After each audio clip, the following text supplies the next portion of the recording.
ఎక్కడ ఇబ్బంది జరిగినా గద్దలాగా వాలిపోతాం. 1000 కళ్ళతో బాధ్యస్తున్నాం మేము కూడా. ఇప్పటి వరకు ఇన్కన్వీనియన్స్ లేదు, రానివ్వం. వస్తే ఏ క్వార్టర్లో మీరు చెప్పినట్టు ఇండస్ట్రియల్ వర్కర్ కావచ్చు, ఇంకోలు కావచ్చు.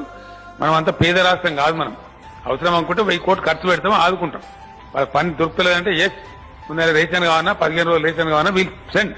ఏ కుటుంబాలకు లేకపోతే ఆ కుటుంబాలకు పంపిస్తాం బాధ్యత. ఎటువంటి విపత్కర పరిస్థితి వచ్చినా ఇందాక మీరు చెప్పినట్టు వాళ్ళ పారిశ్రామిక కార్యకర్తలు కావచ్చు, ఇంకోలు కావచ్చు 100కు 100% మన బిడ్డలు మనం ఆదుకుంటాం. భోజనానికి ఇబ్బంది రానియం, ఇతర వాటికి ఇబ్బంది రానియం, ఒకవేళ జబ్బు పడితే మందులకు ఇబ్బంది రానియం. ఒక్క నయా పైసా కూడా ప్రజలు ఎవరు ఖర్చు పెట్టుకునే అవసరం లేదు. 100%. కేసీఆర్ బతుకున్నంత వరకు ఆ కష్టం రానివ్వం, క్వశ్చనే లేదు. 100% భరిస్తాం. 5,000 కాదు 10,000 కోట్లు అయినా మంచిది. ఈ ఆపద నుంచి గట్టెక్కదాకా ప్రభుత్వం సర్వసన్నద్ధంగా ఉంది. We are full prepared. ఖచ్చితంగా ఆదుకుంటాం. నన్ను కోసినా కూడా 18,500 కోట్ల రూపాయల కంటే ఎక్కువ ఆదాయం లేదు. ఏం చేస్తారా ఆయనను చెప్పురు ఉద్యోగ సంఘాల నాయకులను అడుగుతున్నా, ఏం చేస్తారు? నన్ను కోసుకుంటే తింటారా, వండుకొని తింటారా? రాష్ట్రం ఆర్థికంగా బాగా లేదు, అప్పు పుడతలేదు, అనా పైసా ఎవడు ఇస్తలేడు.